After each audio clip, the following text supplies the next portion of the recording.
This week on Star Wars Sucks, we're heisting holocrons, kidnapping babies, and developing some disturbing Star Wars theories.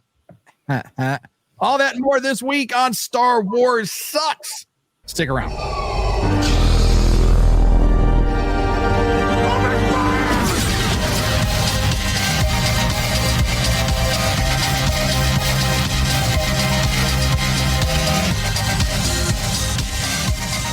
Welcome to Star Wars Sucks, your non-toxic, low-sodium Star Wars show that doesn't make you feel bad for not knowing that Anthony Daniels has played C-3PO in 10 live-action films since 1977.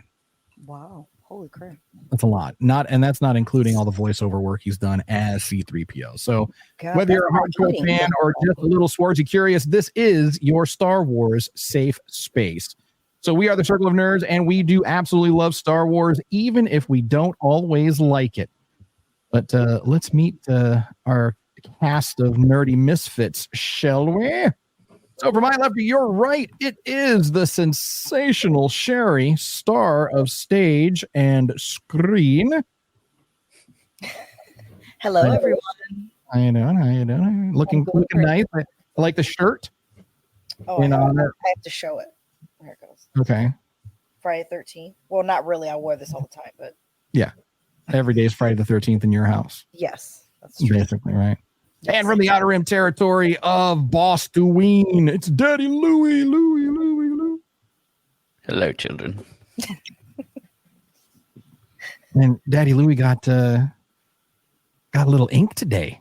Yeah, a little Star Wars ink too. Yeah, Warsy ink. I don't know if we can see it or not. Yeah, it's there. It's hard to see. It's hard for me to hold my hand that way. Huh? What was that? Once it heals up, get a better look. Yeah.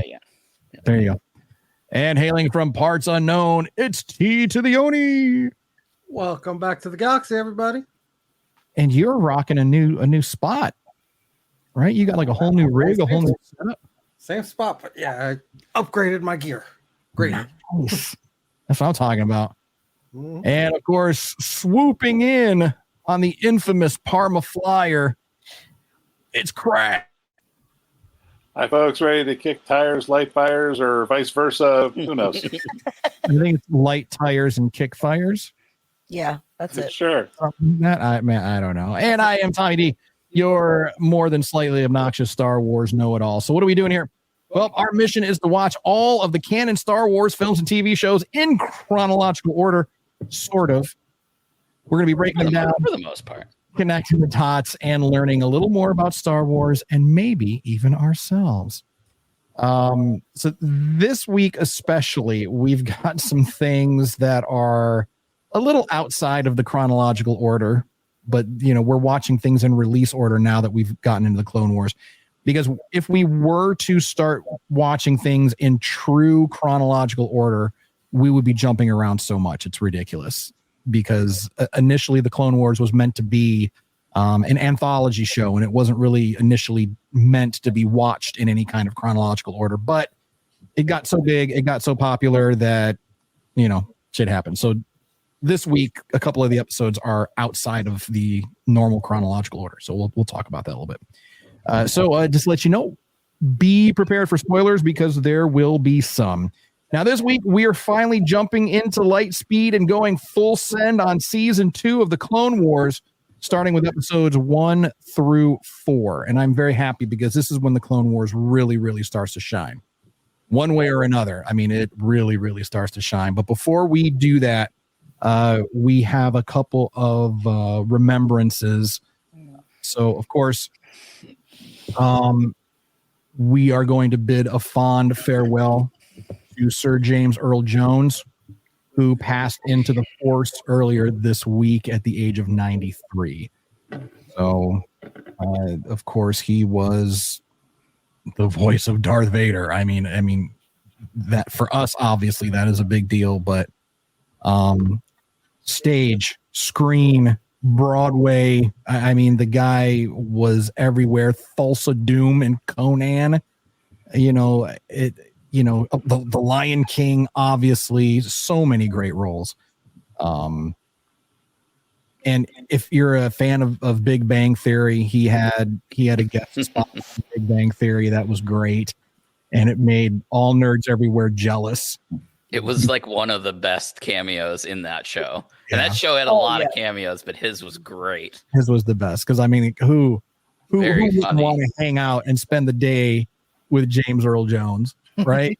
And then didn't they like go prank Carrie Fisher's house like at the They end did. of the episode? They did. Like they ding dong ditched her or something They like did. that. Yeah. And there's a reason for that, by the way. Oh, really? Apparently, there's like an interview with James Earl Jones, and obviously he was the voice, so he actually never met Carrie Fisher. So during that whole thing, I mean, he met her later on, but that was the gag. That was supposed to be the gag. So that's cool. Yeah.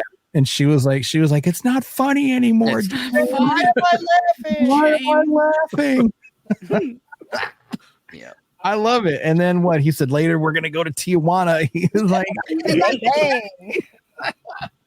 oh well, thank you, James, for the memories. And you know, you're a legend, and you're not dead. You will live forever. You are immortal, sir.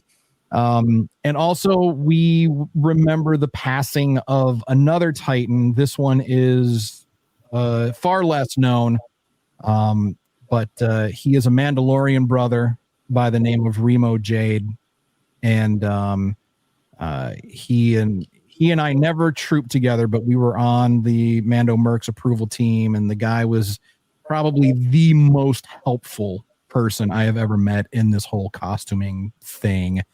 And he passed away in September of 2013. So every year we like to remember him. His name is on my helmet.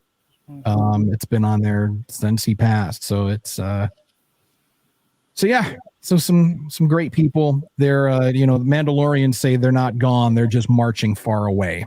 So we like to say that for our lost Vode. So, rest well, Nervad, rest well. So, all right, now that I've brought down the level of the room, No, it's fine. which is great. So, all right.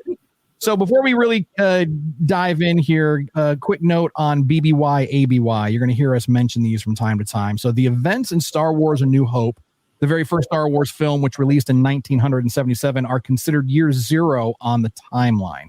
So anything happening before is BBY. Anything that happens after is ABY. So if you didn't know, now you do. So season 2, the reason that I'm excited, and I think I could safely speak for everybody else on the show, is that it does start getting real. This season was referred to as the rise of the bounty hunters, and we get that like right off the bat with episode 1, Cad Bane being a boss. Cad Bane, maybe this is a hot take, but I'll die on this hill. Cad Bane is the greatest bounty hunter in Star Wars history. Even better than Boba Fett. And I don't care. I will go to war with anyone to prove that. I mean, honestly, the first 3 episodes of season 2 just show Cad Bane being a complete and total badass. And we never got that. It was great because they finally had a villain who wasn't directly tied to an existing film, where you didn't have to worry about crossing the timeline or screwing something else. That right. We'll talk about later. That the great thing about Cad Bane was that he could fight anybody.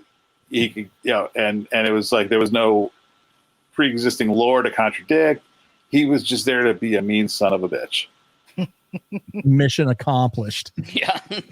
Mission accomplished. So episode 1, Holocron Heist. We're going to dive in on that one first, of course. Now, this was released on October 2nd, 2009, and takes place 21 BBY. However, chronologically, it takes place just after the events of the season 1 episode, Liberty on Ryloth. So if you don't remember, that's the episode where Mace is helping Cham Syndulla to save the capital from the droid army. There was that cool light bridge. That like ray shield bridge, and there was a lot of really cool stuff that happened. So this takes place just after the events of that. So, I mean, but it doesn't really feel like that. So I don't know if it really even matters. So in this episode, we've got Ahsoka getting in trouble. Cad Bane being the greatest bounty hunter in the galaxy.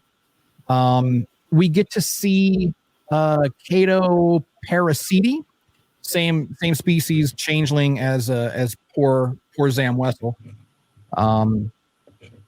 We see Jedi Temple security, not at all. Where the fuck is Jedi Temple? I mean, because the Jedi Temple guards are badass. They look really cool. Yes, they're in a war. Maybe they were out fighting. No, they're Jedi Temple guards. They're at the temple it's in their title. Maybe they got reassigned. They didn't get they. I don't know where they were. Maybe they were on their smoke break, or maybe they were smoke them if you got them. Juice, right? Well, it does kind of show the Jedi were sort of built on the honor system. The whole idea that Dooku could just walk in and erase an important piece of information from their giant database, and no one even puts two and two together. Yoda kind of says it, but doesn't believe. Only a Jedi could do this, or an ex-Jedi, or a Jedi on the take. But they never. It was sort of beyond their thinking that a Jedi would ever go rogue on them. Right. Once again, the Jedi's arrogance comes back to bite him in the ass. So let's talk about the episode. Who wants to go? Crash, you're our special guest. You go. Yeah. Okay. Like I said, I'm kind of a thing here, but it's, the heist was a great thing in that, the Jedi were always sort of perceived as this insurmountable, force that, to pardon the pun, that they never thought, hey, somebody could come in and just rip off one of our most precious items from right under our nose, because it was just unthinkable to them. So that's why, they don't have temple guards in the library next to where the holocrons are kept, because to them that's unthinkable. Like Mace Windu says in the movie about Dooku, it's not in this character. Well, that you know of. Mm-hmm.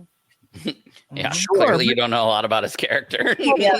But consider this though. Consider this. I agree with you. Like why have the temple guards there? I mean, for what reason? No one's gonna do anything. But at this point, the temple was on high alert. Alarms were going off. I mean, they knew, and even Yoda knew that the intruders were in the building. So where were the boys? Where were they? Why were they not? That's my own. I think there's always that. It's a quick plot device to have Obi-Wan and Anakin sort of one step behind the invader.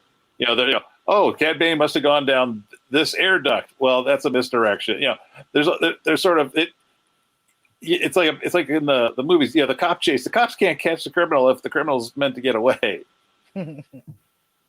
And maybe because Cad Bane is a Duros. Is that his species? I think the Duros. Yeah. Later on, we see Ahsoka using the Force to pinpoint a baby, but these two Jedi masters can't find some Duros motherfucker running around in the vents. Apparently not. Right? Apparently not. You get dialed in, boys. Get tuned up, because your Force sensitivity is not tuned for Cad Bane. But again, maybe it's just because of his species. He was obviously not susceptible to Jedi mind manipulation. Watto species is resistant to mind tricks. You wonder if Duros are similarly, I would say, cloaked from that kind of perception. Maybe they're cloudy in the Force. Sherry? Yeah. With that, I mean, when they came together, they were able to break his mind a little. He still tricked them, but I mean, yeah, they still fucked him up just a little bit. So could you imagine if there was all the council on his brain? I mean, the Jedi. So so you can have a strong will, but I think they can still. I think that's tapping into the dark side though a little bit what they did. Yeah, they'll. Well, it's interesting that you said that. Because I know Mace did. Well, yeah, Mace, of course, but in that scene, it was very interesting because while Anakin, Mace, and Obi-Wan were, giving Bane the business, the camera does kind of like hit Ahsoka, and she looks concerned, like she's looking at them. She Concerned. agreed Yeah. with what they did. Yeah, she was like, "Masters." What? I was waiting for her to say something because she looked scared. Actually, Well, but she was getting in a lot of trouble, especially in that first episode. right. She got disciplined. So, and also too, maybe they thought they didn't need those guards because she was there. Maybe. I don't know. I still think once the alarm sounded, they would have been deployed. But yeah, but the Jedi Temple's a big place, and like as we know, they're arrogant, and Crash, like you had said, they're never going to go for the holocrons. They couldn't possibly open it, so why go for the holocrons? Well, but that's the thing too. Like you said, they just kept going in the wrong directions, and it's like, wait a minute, you use the Force more. Like to open, they were opening something. I can't remember what it was, and he was like, "Oh, I can't get through here." What? Just push it. Like, what are you doing here? Like, use the Force more. And again, Force speed. What the fuck is? Well, they used it one time. We do see it again briefly in not in another episode. But anyway. All right, Daddy Louie.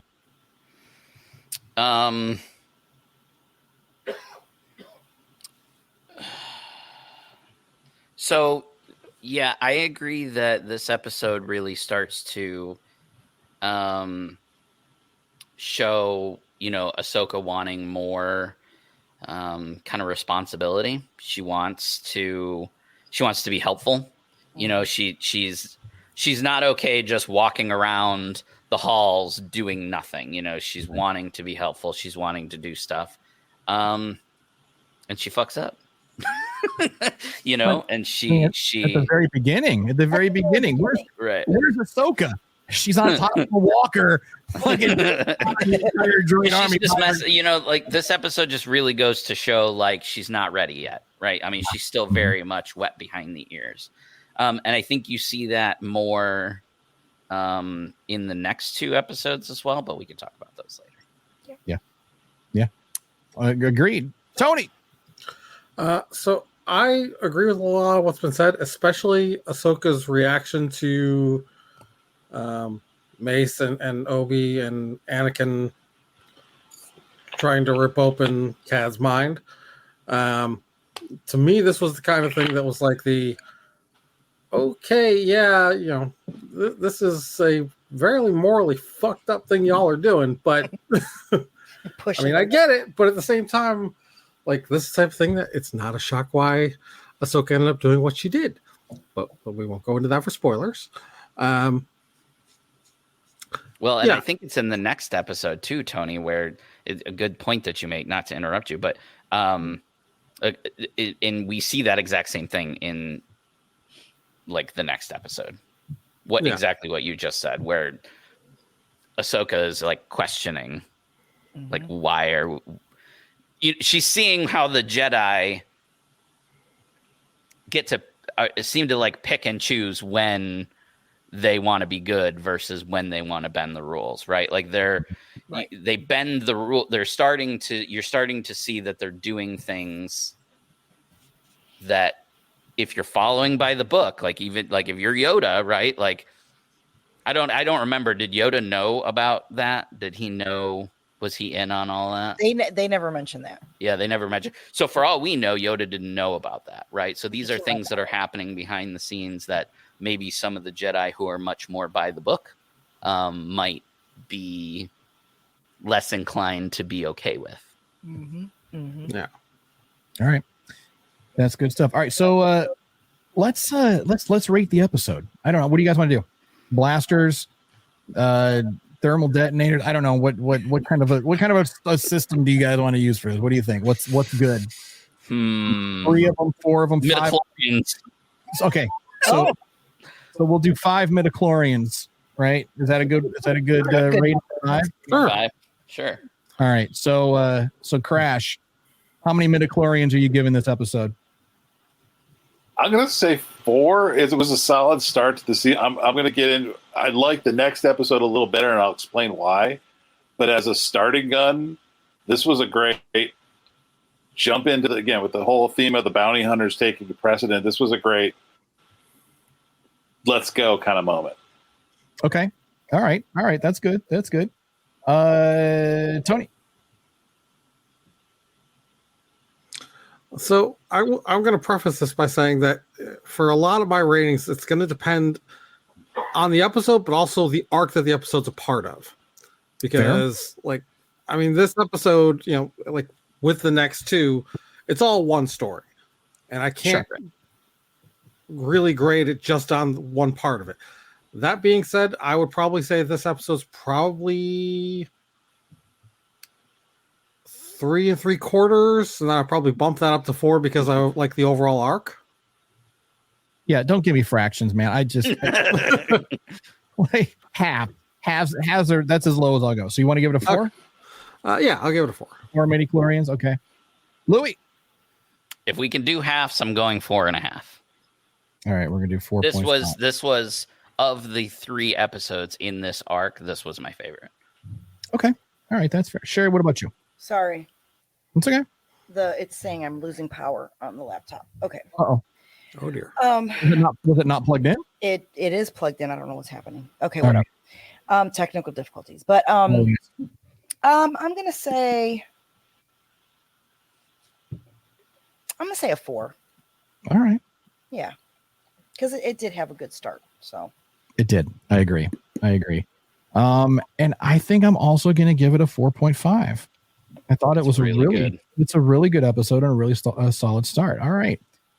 So, and I'll do the math on the averages later. I don't know. All right. Next episode, Cargo of Doom, released October 2nd, also 2009. And this is the first official episode that actually belongs in season 2, and takes place 21 BBY as well. So in this one, of course, we've got our first honoree, I guess, for the Wall of Remembrance. And Hollow Trooper. He was the guy that called in. And remember, they were talking to a clone trooper in the field. He was doing his best. He was fighting off the droids, and then one got up behind him and like on camera just probably broke his neck. He went out screaming, poor guy. So Hollow Trooper, thoughts and prayers. You're going on a t-shirt, brother. You will not be forgotten. So in this episode, we're seeing more of Anakin's fear of loss.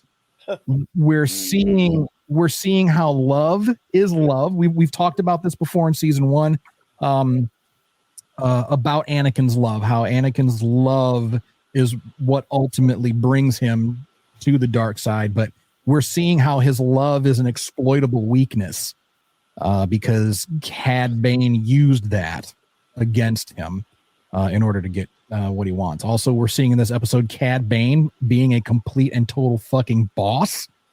Again, the greatest bounty hunter in the history of Star Wars. And we see Anakin's balls out crazy battle tactics, because what the fuck? He looked around. He was like, I got a plan. He didn't have a plan. He had no plan until he got in the fucking hangar. And Admiral Yularen was like, what's the plan? He's looking around. Oh, you know what? Fire up those walkers. Let's go, boys. And that was the plan. All right. I think that was genius. He has a concept of a plan. He has a concept of a plan. Oh my God. Getting a little political. That's how you got to live life sometimes. A concept of a plan. All right, Sherry, you go first on this one. What do you think? What are you thinking about this episode? No, I really like this episode. Yeah, when he said about the walkers, I was cracking up. But I thought it was genius, and it actually worked out great. I mean, until the ship blew up. But but other than that, no, I liked it. But it does suck that Cad Bane, tricked Ahsoka, and he used it against Anakin. And how does he even know that? Like, he didn't know that was Anakin. Like that, he didn't know that was the Jedi coming after him. So I'm curious about that. Did Palpatine like kind of inform him about things or what, he did see them like when they were on the outside of the ship fighting. But I don't know. I just feel like, I don't know. I think always a step ahead. Yeah, he is. He's always a step ahead. And that's what makes him so genius. I do agree with you. I think he is the best bounty hunter that I've seen so far, especially as a noob. I mean, I'm not a noob, but and the troopers did their best to try to, get everybody out of there. But I think the one part where all the bombs that were those shells, holy crap! I was like, oh my god, no way. So, and then it was genius how Cad Bane escaped. Yeah, that's in the next one. That's in the next one, but that's the next one. That was that one. Oh my god, there were so many we watched today. Yeah, well, it was at the end of this episode, and then the reveal comes. Well, yeah, that's what I'm saying. Right. But again, Cad Bane gives 0 fucks. 0 fucks. But I also said, and we were talking about this, to be honest, I think if they would have offered him more money, he would have went with them. I don't feel that he's on the side of anybody. He's on his side. So sure, it's about the money, because he kept saying that. I better get my money. Yeah, I better get my money. So to be honest, the Jedi could have probably just offered him some money, some credits. Yeah. And he would have given it back because he has no loyalties. He's just like, well, whoever's paying me, like. But that goes against the Jedi brand. They can't be seen hiring bounty hunters. No, not that they're hiring him. I'm saying to buy back the holocron. Just be like, dude, we'll give you more and a ship. Like, oh yeah, that's a good idea. Yeah, I'm not saying to hire him for. Well, I mean, what's your employer paying you? We'll double it. Right. Like this. Come on. That's a fucking genius idea. Well, that's what I'm saying. They're not thinking. All they're thinking of is war. We got to fight this guy. What are you doing? He said how many times? Well, as long as I get paid, I don't care. I don't have a loyalty. He even said that. He did. He doesn't. I mean, he said that, but he didn't say that to Jedi. No, but still, I mean, it was whoever's giving him credits. Well, and Yoda can sense him, so I mean, obviously, right. So if you can sense him, you kind of sense where he's at, like his loyalties. To be honest with you, sure. His loyalties are with that bank account. Right. He didn't care about any of that shit. No. I mean, God, he destroyed his own droid, for God's sake. Oh, man, Toto. I mean, he killed Toto for no reason. Well, there was a reason, but that's fucked up. You know what? He might have to go on the Wall of Remembrance, too. I'm going to add him to the Wall of Remembrance. He didn't have to do Toto like that. Toto didn't do nothing to him. Toto was a good droid. Evil or not, it doesn't matter. He wasn't evil. He was just doing his job. He was like, what do you want me to do, boss? But he's like, I'm not a butler droid. I'm a technical service droid. I'm not a butler droid. He had some sass. He did, but he had skills. Sass. He had some skills. And Cad Bane was like, I don't care. Ruthless. I mean, Cad is just ruthless. Not ruthless with a TH, but with an F. Ruthless. No. Ruthless. Roof with an F. Ruthless. Straight up. Daddy Louie. Oh, wait, Sherry, rate this one. Really, I'm going to give this one a 5. There was a lot of action. 5 midi-chlorians. All right. I like the action. I like all that. There were some suspenseful moments. The fight in the artillery battery room where the gravity went off for a second. That was really cool. I mean, again, Cad Bane being a fucking boss. And Ahsoka kicked handling her shit. I mean, I think they actually did better floating around. Ahsoka continues to handle her shit. They underestimate her. I mean, yeah, granted, she got tricked, but I think all the bounty hunters and things like that, they just see this youngling. Right. Like, you can't do shit. I mean, she still kicked Cad Bane's ass. She did. I mean, let's put that out there. She did kick his ass. I mean, he got her, but still. But like Rex said in the movie, experience outranks everything, and Cad has more experience than her, so he was able to pull out. He played some dirty pool, and he was able to get her. But you're absolutely right. But I mean, she laid hands. I mean, she whooped ass. So I'm gonna give her that one. She made some rookie mistakes. She's still wet behind of course the Liku a little bit, but right. She'll get there. Daddy Louie, what you think? Yeah, I agree with a lot of what. First, I want to say that I agree about Cad Bane being the best bounty hunter. I haven't seen all the bounty hunters, but of the bounty hunters that I've seen, I mean, as someone who hasn't seen Rebels and all of Clone Wars, really the only bounty hunters that I have to go off of are the live action bounty hunters, and Cad Bane wrecks all of them. So, I mean, Boba Fett had the chance to be a badass, and then Disney fucked it up. Mm-hmm. So Disney didn't do that. You know what?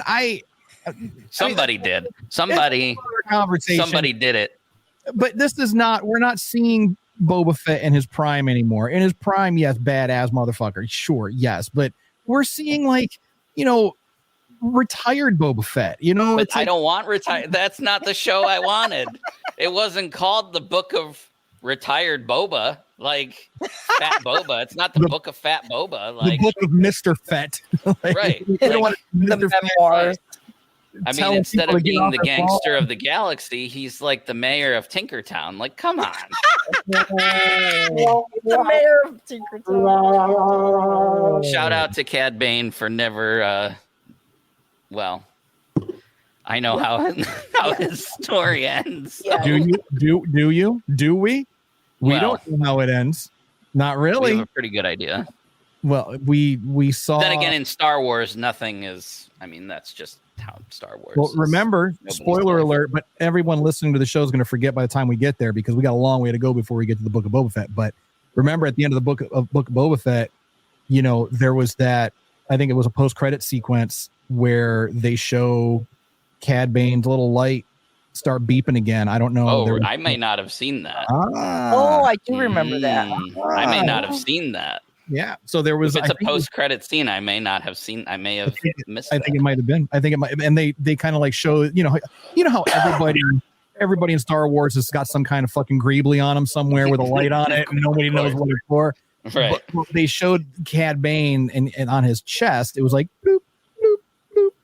So he's not dead. Cad's coming back. Cad's coming back. And he's gonna fuck shit. I thought the post-credit scene was the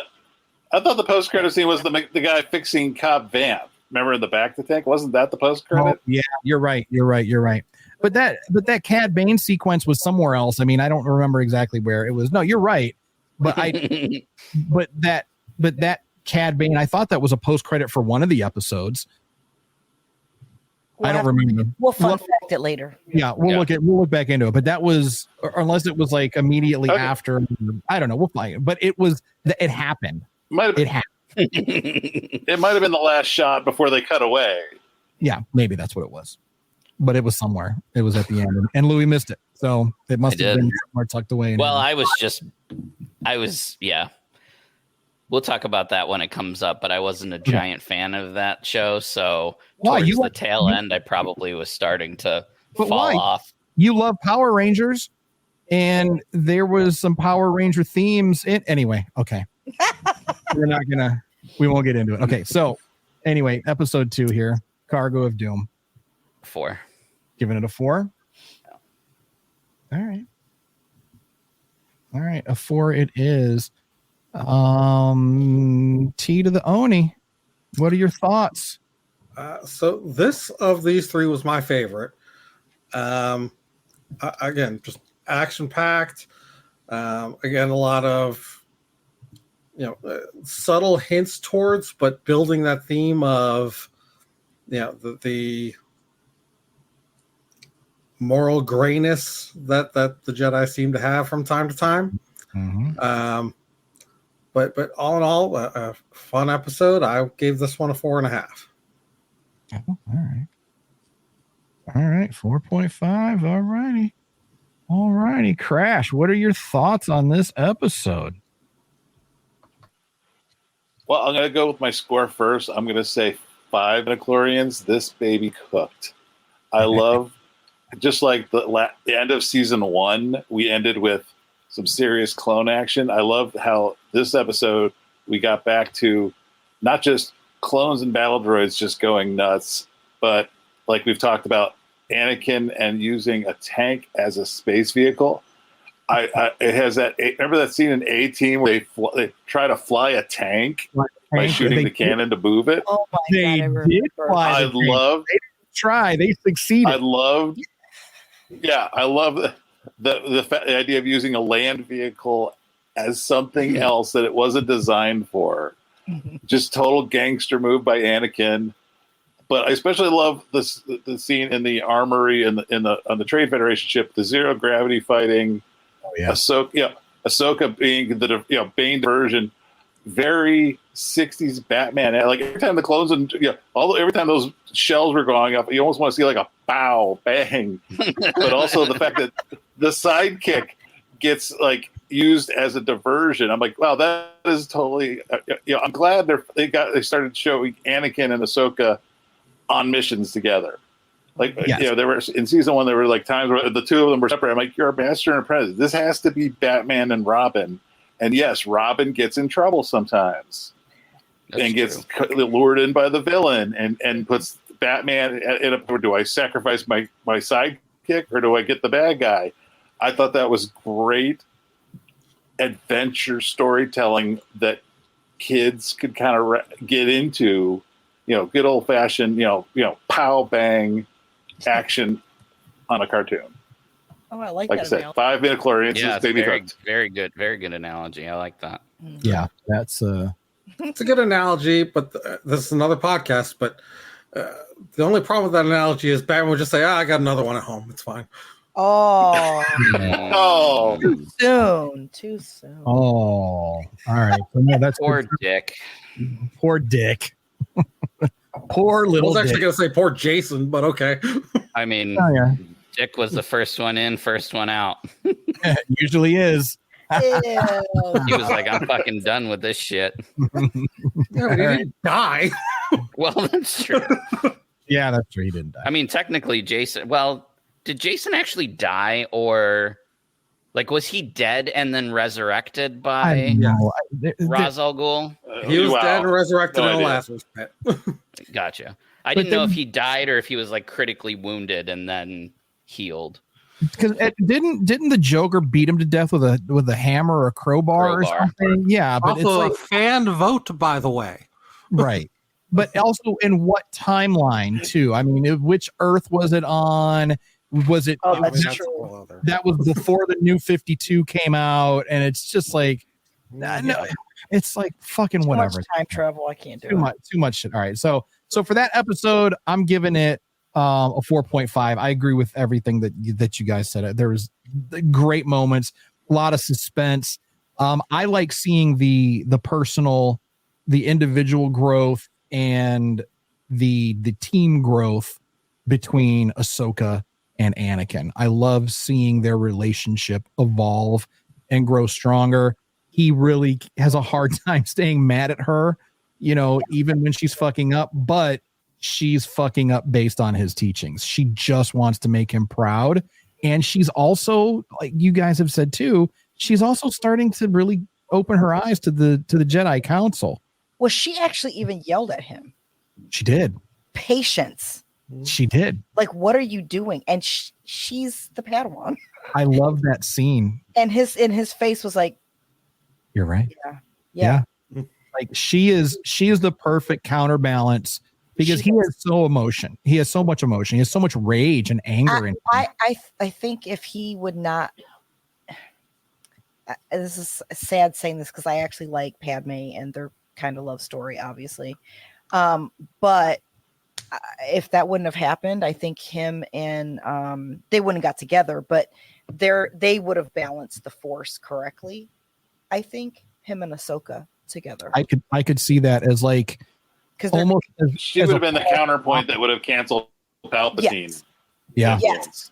Yes. I think that would have been his turning point if Ahsoka had been in the picture. But if you've got the whole, the Sith, the rule of two, they would have been the perfect two to counter. I don't see her doing that rule. Going to the dark side. So. No, I don't mean that. I mean, like, you still have the rule of two. You'd have the two Sith, but then you've got Anakin and Ahsoka to battle those two Sith. I think that would have been like a really good balance, because Anakin and Ahsoka balance each other, and then together they could have balanced the Force. But it's like Palpatine. He loves her, but it's not the kind of love that he had for his wife. No, I just think not a romantic. It's I don't know. They have the perfect. I feel like Ahsoka is the one that he's able to save, like he does, but without feeling like he has to save and protect Padme, because no matter how badass Padme is, because he is in love with her, he is always going to see her as someone that needs protection, because he is so afraid to lose her.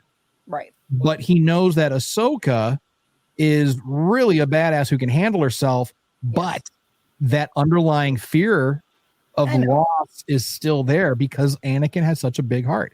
He is so full of love that, and everybody uses that love against him, including the Jedi. Yeah. Including the Jedi. She's the little sister that could keep up with him. Yep. Yes. As opposed to a love interest like Padme. Sure. Right. Yep. Exactly. And Sherry, like you had said too, it's like, she was the one that stopped him cold, dead in his tracks. Oh, because he was, fuck it. Like he was. He would have died. He would have died. The ship was going to blow up. He would have fucking been dead. Yeah. So she saved his life again. So next episode, Children of the Force. Another really good episode. All four of these episodes are just bangers. What a hell of a way to start a season. October 9th, 2009 takes place 21 BBY. And it also takes place before the events of episode 17 of season 2. So once we get up to episode 17, remember that the events of episode 3 take place before this episode, which is called Bounty Hunters. So our wall of remembrance, thoughts and prayers to Denal, who Cad Bane dressed up and shot in the fucking face, and assumed his identity. What a dick. And for those of us who have been involved in costuming, I just want to know how the fuck he was able to get that clone trooper on when it wasn't sized for him. I told him, I was like, how did he do without a handler? Right? Who helped him into that shit? Like, how did he get that shit? I mean, the bodysuit alone takes me like 10 minutes to squeeze into, and then the armor is like 15 to 20 minutes. That's why I like being in my TIE pilot, man. I can just zip that fucker up, put the helmet on, and I'm out the door. But getting into Rex, what the hell? And he, not only did he have time to dress himself in clone trooper armor, but he also had time to kill the other clones and dress Denal up as Cad Bane. Yeah. Get the fuck out of here. I'm not buying it. If he was a Jedi, I'd say he used the Force, but no, you can't. You can't even. Maybe he's got some Force, man. Maybe. I'm not buying it. So this episode gets a -4. No. Just for that alone. So anyway, no. So in this episode, we've got some really cool details that you may not have picked up. But there's a really cool scene after Bane gets away where Anakin just crosses his arms behind his back, turns around, and walks slowly away. Very reminiscent. That's the Vader disappointment walk that we have seen more than once. When the first time we see it is when the Falcon jumps to light speed and gets away from him. And he just turns around, puts his hands behind his back, and walks away. So seeing that was very, very cool. I like that a lot. There was a cool Indiana Jones moment. I don't know if you guys picked up on that. When I did not. When Mace and Obi-Wan were leaving, when they were escaping Cad Bane's lair, and the door was closing, Mace slides under the door, but he drops his lightsaber, and the door is closing, and at the last second he grabs his lightsaber, just like Indiana Jones grabbed his hat. So I thought I don't know if that was intentional, but I'm gonna say it brought a smile to your face. So. Brought a smile to my face, and knowing how Dave Filoni is, that he's one of us, I really believe that was intentional. Who lives in a fedora? who lives in a fedora, right? So also this episode, Bane continues to be the absolute best bounty hunter and is always one step ahead of the Jedi. Palpatine is consistently in a win-win situation no matter what. We see Darth Sidious, which I thought was interesting. He was alluding to the idea of the Emperor's hand. And if you're familiar with the old Legends stories, the EU stories, Mara Jade, Palpatine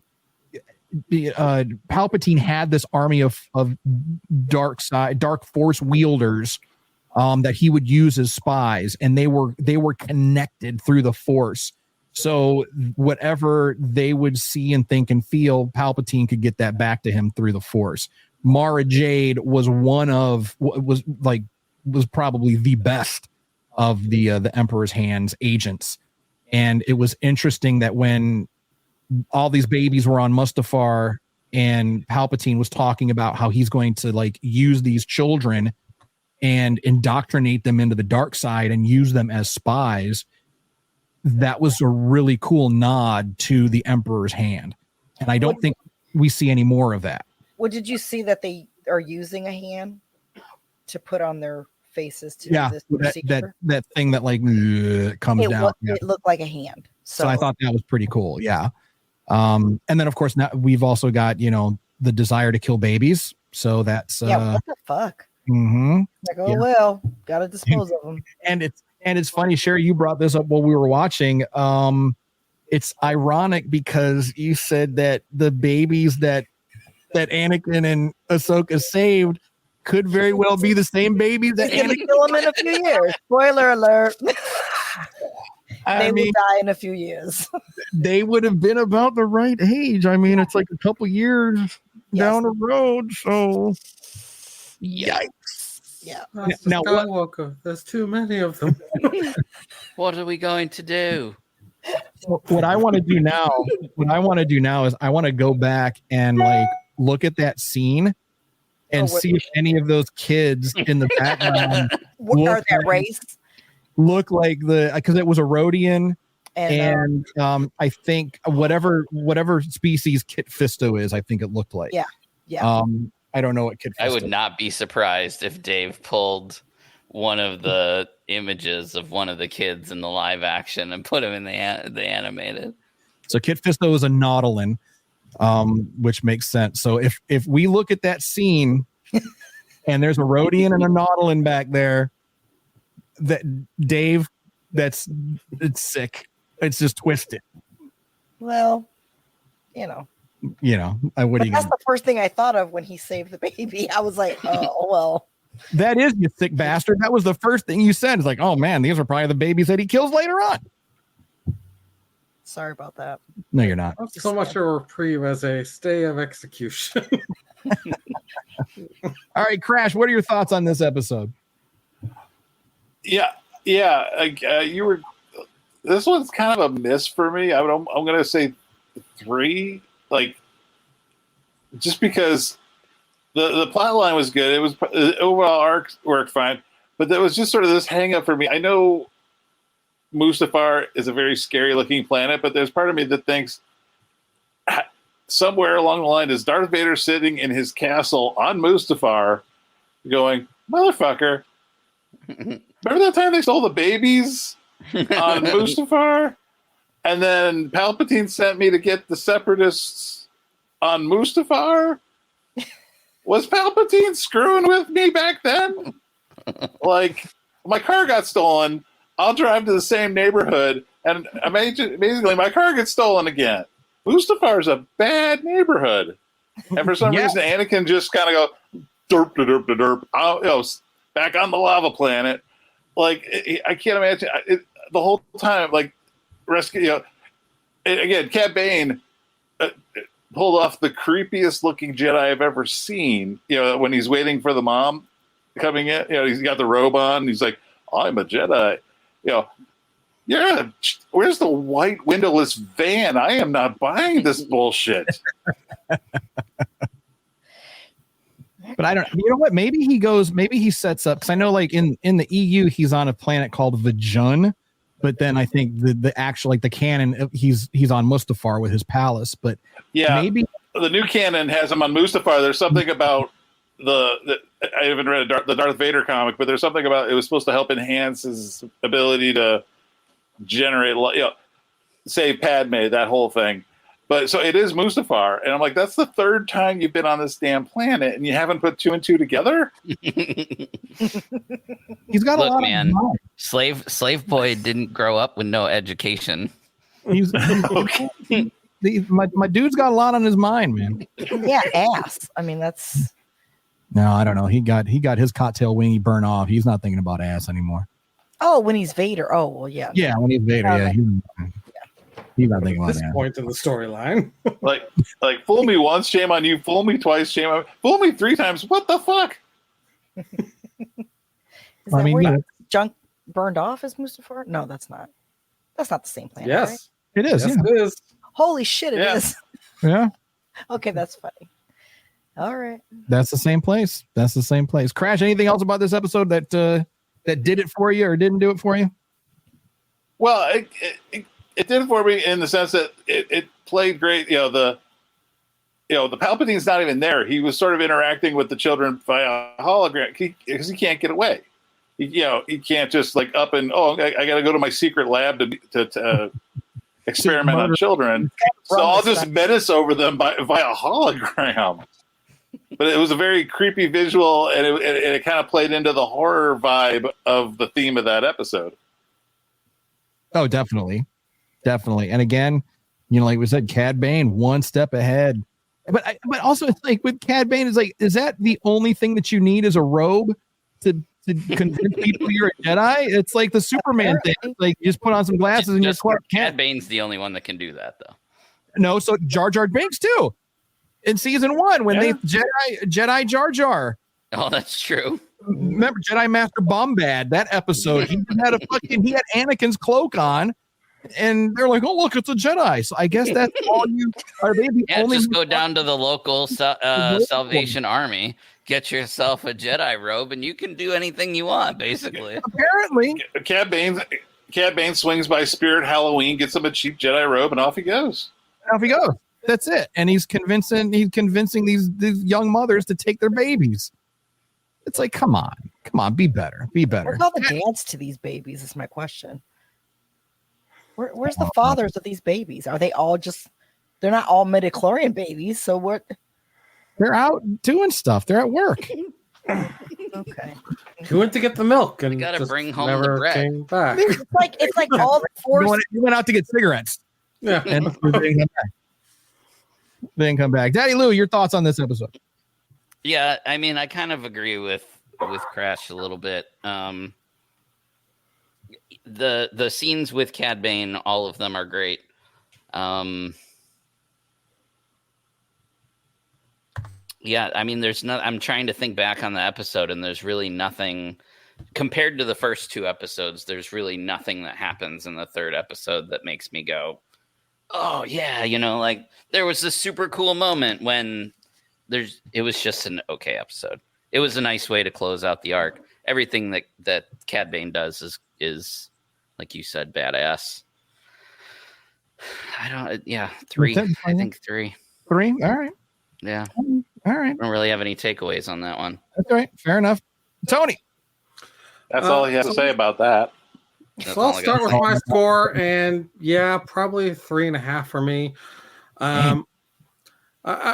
Like the one thing that I will say with this is that after the moral grayness that we saw from the previous episodes, this episode does a very good job of redefining these are the fucking bad guys, because not only did we just do all this other shit that we've done, now we are kidnapping children to perform experiments on them. Like, we are definitely defining you're the bad guy. There's no question.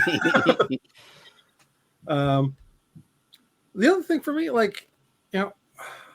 how do you get construction crews to go work on Mustafar, man? Because this is the second time that I've experienced that they build shit on this plant and then just go, I'm just gonna flip the switch here and everything's gonna fall apart.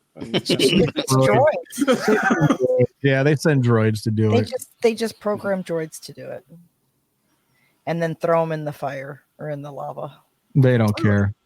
Those poor droids, though. Those droids are like, wait, what? When Palpatine was like, sink it, then turn off the gravity and sink it. They were like, wait, what? Okay, well, they went for it. What? That one nanny droid was like, excuse me, sir? And then, of course, Palpatine, do it. Just do it. Just get it done. Jeez. All right. So you said, Tony, you're giving her a 3, huh? Yeah. Or 3.5. 3.5, you said. Yeah. Okay. 3. Well, I'm not telling you. I mean, you would 3.5. Right. Yeah. All right, Sherry, what say you? I'm gonna say a 3 as well. I gave it a 3 as well. Yeah. Right. Yeah. So what are your thoughts about the episode? Oh, I don't know. I like that it ended the arc, like Louis said. I thought that was it was a good tie-up for everything.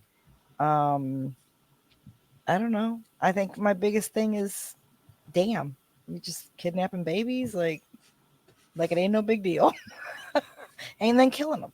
So and then, yeah, like, well, and what was it that Sidious said too? He said, like, if they don't make it, it's no loss to me, or something like that. He was like, say something like that. Yes, and that's when the droid was like, damn, like, okay. What? And then there was a point where I thought Cad Bane had a conscience for a second, and he was like, "Oh, it's, kidnapping babies. That's a little beneath you, isn't it?" And then he was like, "I don't care as long as I get paid." Again, it's all about the money for him. All about the money. But you know what, though? Talking about like the morality of these droids, I mean, they're supposed to be like, I'm assuming like some kind of nanny droid, but they're evil nanny droids. Because, I mean, you're putting these, I mean, she was like, yeah, I don't, on younglings, this young, I don't know if they're going to survive the surgery. They're going to survive the surgery. And I'm like, what are they doing? And so, putting this burning hand on the baby's face, like, what the fuck? I mean, they're programmed to do what they're programmed to do, I guess, but some of them, listen, watching Star Wars over all these years, these motherfuckers have some kind of conscience, because they do make decisions. They do. I mean, well, and they do seem to have a sense of self-preservation. Oh, yeah. Well, yeah, of course. Most of them do. So thoughts and prayers again for Toto. But then the nanny droids that questioned Palpatine, like, but only for a second. We don't want to drop into the lava sea. But they still did it. Yeah. They still did it. Still did it. You're absolutely right. I what's the one I like? IG-88. He wouldn't have done it. He'd be like, fuck you, dude. Well, but he got reprogrammed though. I mean, but also he was autonomous. He was, IG-88 was a, well, in the Mandalorian, the one I'm thinking of was IG-11. IG-11 in the Mandalorian, but IG-88, yeah, he was. I actually read about him, so yeah, I thought. He became the Death Star. How fucking cool is that? Yeah. I mean, he uploaded himself and became the Death Star. And then Luke's like, "Hey, I'm gonna shoot my torpedo," and then that was it. So just as IG-88 was coming online, here comes fucking farm boy Luke, fucking up all his plans. All right. So I'm actually gonna give Wasn't that the second Death Star? Was it this? I thought it was the first one. Maybe it was. It would have had to have been the second, because he was talking about picking off the rebel ships. He was picking off the rebel ships. Yeah, that was second. But that's not canon anymore anyway. So that's Legends now. You. So it sucks. But there you go. I'm giving this one a 4. I really liked it. I thought that the scene where they were trying to save the babies as the facility was going down, that was a bit of a nail biter. I mean, I wasn't expecting to see babies getting roasted alive, but it was still a bit of a nail biter. Right? I mean, at one point I looked over at Sherry. She had her hand. She was like, I was like, oh my God. She was concerned for these babies. Because those babies were cute. Of course they are. I would have all those babies. They're so I know you would. So I'm giving this one a 4. Because it was those nods. It was those little detail nods. The disappointed Vader turn, the Indiana Jones moment, those little things. And I'm sure there's other Easter eggs in there that I completely overlooked, but those are the two that jumped out at me. And I liked that. All right. So our last episode of the show, episode 4, The Senate Spy, release date October 16th, 2009, takes place 21 BBY. And again, chronologically, it takes place before episode 19 of season 2. So when we get to episode 19, the Zillow Beast strikes back.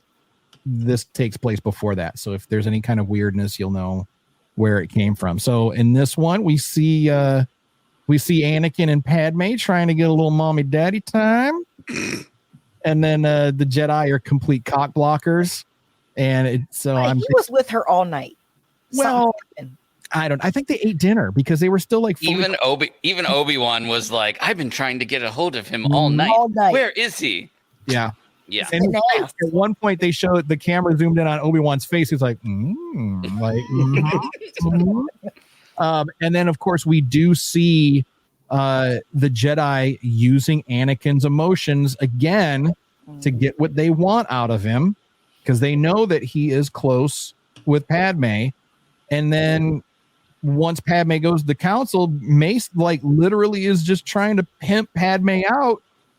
And he was like, do whatever you can to get close to Clovis. And he was like, yeah, do whatever you got to do, baby. Just make daddy that money and get that info. We need that information. So Daddy Louie, you had requested to go first on this one because you said that this was your favorite episode. Tell us why. It is. And I'm thinking I'm going to go out on you just ruined half of what I was thinking, but you can elaborate. Spoilers. But you can elaborate. Okay. Those are just things. My thing though was the thick ass droids. Okay, let him talk. Okay. But see, that wasn't even like what I was thinking about. Oh, that's what I was thinking about the whole time. I was like, yeah. So okay, go ahead. While I was watching this episode, I just in my brain noticed a lot of parallels to 90s adult films where you have one female actress who is like your main character, right? She's like in every scene throughout the entire movie, right? So, obviously your first scene is with your husband in, the back alley because they need to be hidden. And then you move on to the next scene, and now there's Padme striking up with an old fling, right? So then that's your second scene. Then in your third scene, all of a sudden here comes Anakin in his guard. I guess he was dressed like a guard, right? So a little bit of cosplay, a little bit of role play there, right? I think there's also a scene in the future later on in the episode where Padme gets roofied in a room full of other male species. So she's roofied in the middle of a room with a bunch of gentlemen. So that's your, like your fourth scene, whatever.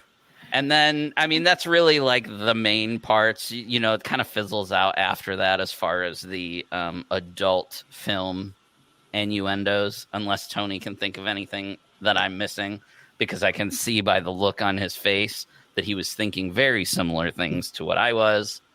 But yeah, the whole time I'm like, oh, okay, so this scene is the scene where she hooks up with the ex-boyfriend.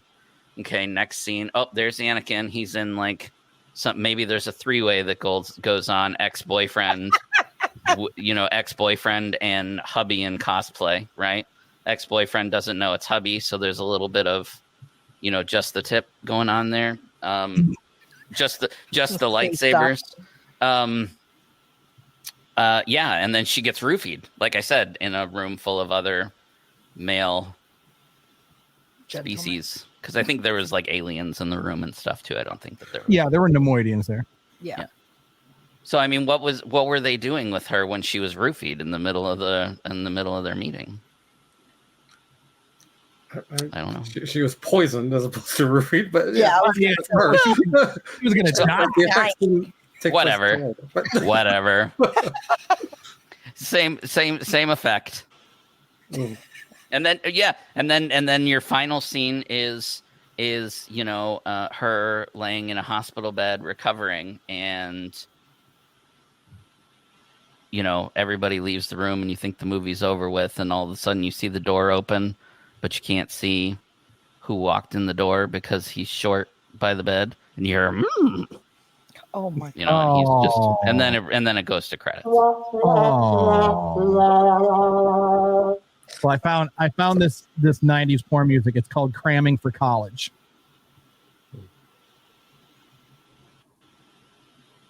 Were we supposed to hear it? Oh, you don't hear it? No. We can't. We're all just sitting there like. You hear it now? No. Absolutely not. You hear it Just now? sing it. Nothing? No. All right. It'll be in post.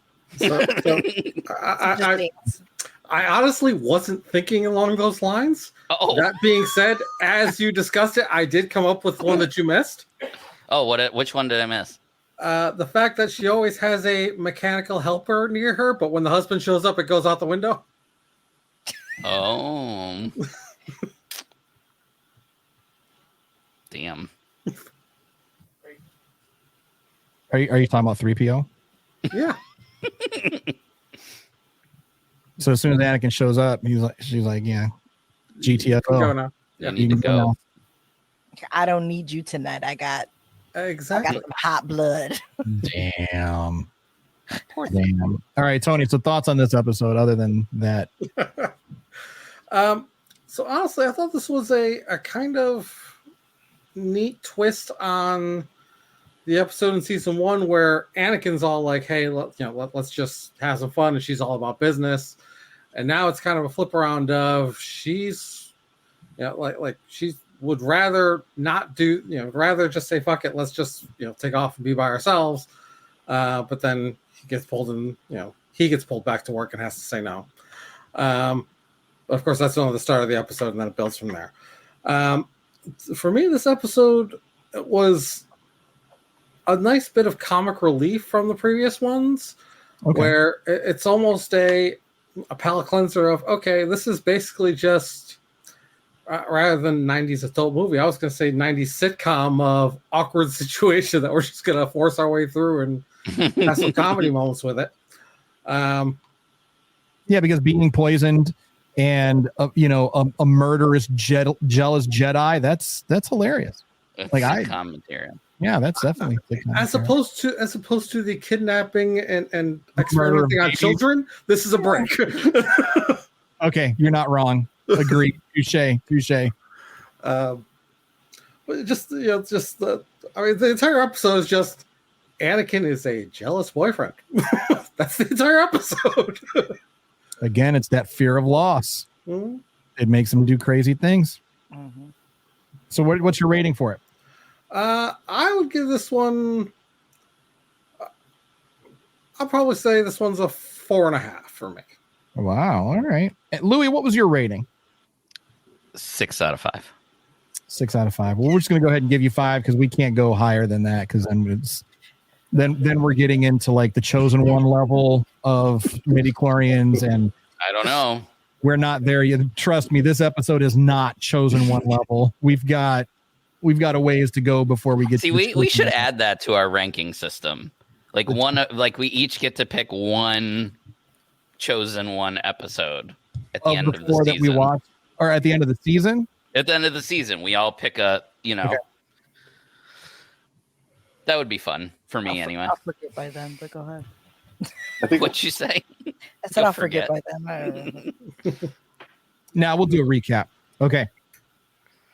So, Sherry, your thoughts on the Senate spy? I don't know. I mean, I'm gonna give it a 2.5. Okay. Just because, I mean, it was all about a jealous husband. I mean, really.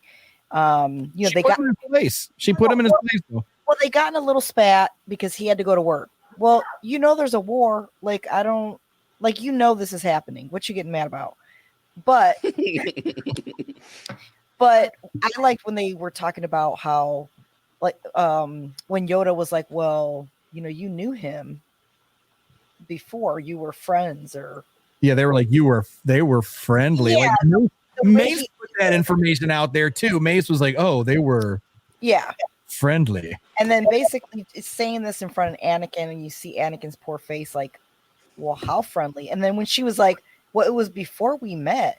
Well, first of all, you met when you were what, 14? Right. Yeah. So what you talking about, Willis? Right. I in my head while I was sitting there, I was trying to do the math, and I was like, bitch, what are you, like 11? I mean, did she say before we met or before we were together? Okay. I don't remember. Okay. Before we were together. Either. But I think she said before we were together. But the thing is still she had to be super young. Well, she was what, 14 when they met? She was 14 in Phantom Menace, when she was the queen. Yeah. Okay. But then she did all the Senate training stuff, and she went to. By then she was like 22. Yeah. Well, I don't know when she met him. Did they say when she met him? No. But they said they were together. Not in the episode. In the Senate. Right? Say again? I think they did like some training together or whatever while they were. Yeah, they were in like the same senatorial school. I think they said they went to Senate training together or something. Okay. So then maybe she was, 15. She could have been a little older, but I mean, it's pretty obvious they were stupping. Oh yeah. For sure. And so, but when we meet him, all I could think of was like, dude, are you like, he's like a Prince Charming. I felt like he was like a Prince Charming doll. Like he gave those vibes. He gave the vibes. I'm not saying he was Prince Charming, but he gave those Prince Charming vibes. Oh yeah. And he works and he's part of the banking clan, so he's like super wealthy and handsome, and he's in love with Padme. Well, yeah, but you haven't seen her in like, I don't know, a few years, 7 years, whatever it was. And all of a sudden you're like, oh, you want to go with me to this, to this place? And then when they get on the ship, he's like trying to he was on her and shit. Like, dude, even this is like a first date. Like, calm down. That was so funny when they were on that shuttle and he was like on her. He was like, he was trying to get it. Creepy. That's all. And then like Anakin, he's like, oh, this seat's broken. That motherfucker, he broke that shit too. Yeah, he did, but he didn't care. Oh boy, went around it. He did. And Anakin had to swerve jostle that ship a little bit. But that ship. But I mean, this was an okay episode because they found the plans. Okay, fine. They found out that he was, working for the Separatists. Yep. So that did suck. I mean, but other than that, and he did save her in the end. I mean, he wanted something for it, but I mean, that was kind of funky too. He was like, you know what, you get me the disc, I'll get you the antidote. Yeah. But then he's like, oh, I love her, I'll do anything to save her. It's like, motherfucker, you were just bargaining with her life. Yeah. To get this fucking shit back. Shut the fuck up. Sit down. Yeah. And but yeah, that was pretty much it. I mean, it was cool. It was a cute little, covert mission. Usually the Padme episodes, I'm just like, oh god. Well, and her outfits. I mean, are you sure? Her outfits. Oh yeah. The one was just taped on. That dress. I mean, her outfits were very provocative, which is also plays into my adult movie theory. My adult scenario. But yeah, other than that, it was fine. All right. Crash, what do you think? Well, first, I think somebody needs to get Louis a death stick. After this, he's a little spent. I definitely. As far as the episode goes, it's kind of a palate cleaner after this intense, storyline about the holocrons and stealing kids.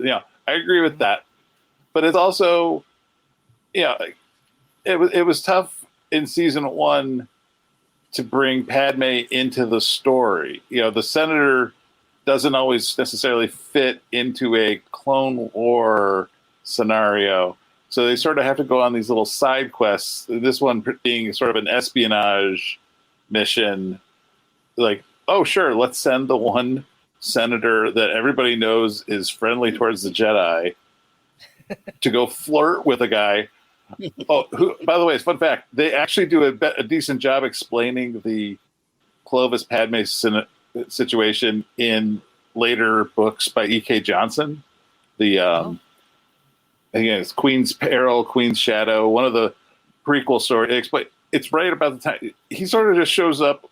Padme had just been named a senator, and this dude just kind of comes in thinking he's gonna score, basically, and she just rebuffed him. And I don't want to give too much away, but it kind of gave some of the backstory about their relationship that the episode hadn't done yet. Okay. So if you get a chance, read those books. Are they still canon? Because for me, it sort of enhanced watching the episode. Yeah, this is part of the new canon. Their E.K. Johnson. But as on its own, again, it's hard to work Padme into a story about space battles and crossing the galaxies. And it's like, okay, fine. We'll have her be our spy. Send her. And I think it's great that this was one of a good glimpse at Anakin's jealousy side. Tommy has that thing about his love is his weakness that's exploited. Well, this time, even the Jedi Council's sort of exploiting it. And even if they didn't necessarily know he were in a relationship, they know he has feelings for her. And it was still kind of, why would you send him? Yeah, they used him. They did, big time. Yeah. Big time. They could have sent anyone else. They could have sent some nameless Jedi. They could have sent a female Jedi. They could have sent fucking Obi-Wan. They could have sent anybody else, but they sent Anakin. And it's just one more step on that path for him, because it's like they're using his love, but then telling him he's not allowed to love at the same time. See, I think it's even kind of an eye opener for Padme. Yeah, because they got into that little spat in the Senate building, right? But she put his ass in his place. She was like, "Oh, you're gonna let me do this? You're gonna tell me what to do? Fuck you, dude! I'm out. I changed my mind. I'm gonna do it anyway. I'm gonna go talk to my ex-boyfriend Clovis." Yeah, and I envisioned that the Jedi Council wanted to send somebody else, and Anakin was like, "Fuck you! You made me drag her into this shit. I'm going." Oh yeah, that's a good point too. That's a good point. So, Crash, what are you rating this one?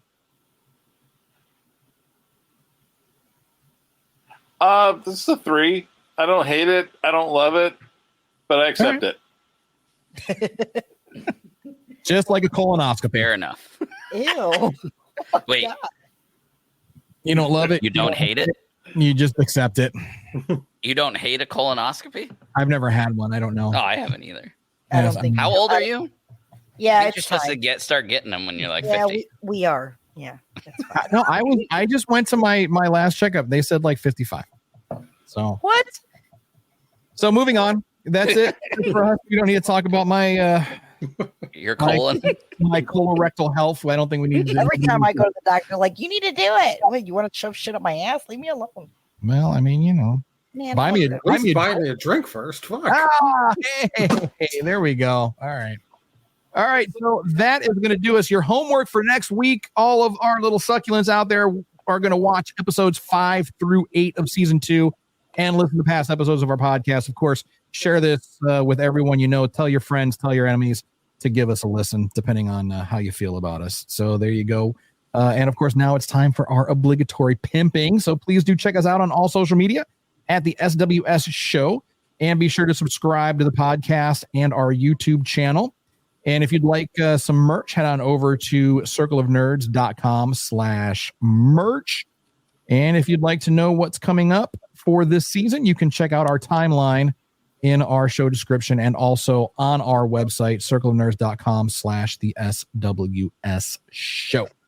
Does anybody have anything on the way out? I do have a live stream coming up. It's not until the 23rd, which is 10 days from today, but it's a pretty big one. So if people want to go check that out, go to YouTube, look for Renegade Renegade Game Studio. Thank you. Go there on YouTube, drop them a subscribe, and you'll see the notification when I actually go live. So it's a big one. HeroScape. Oh yeah, HeroScape is huge. Yeah, it's a big deal right now. Yeah, I keep seeing a lot of stuff about HeroScape custom minis that you're able to build for virtual tabletop, but then you can also 3D print them. It's a big deal right now, so that's going to be very, very cool. So, all right, Louis, that's awesome. We'll be looking forward to that. So, if that's it, I want to thank everybody for tuning in this week, of course. And as always, little succulents, if no one does anything nice for you, please do something nice to yourself. And we're going to see you all next week. Bye.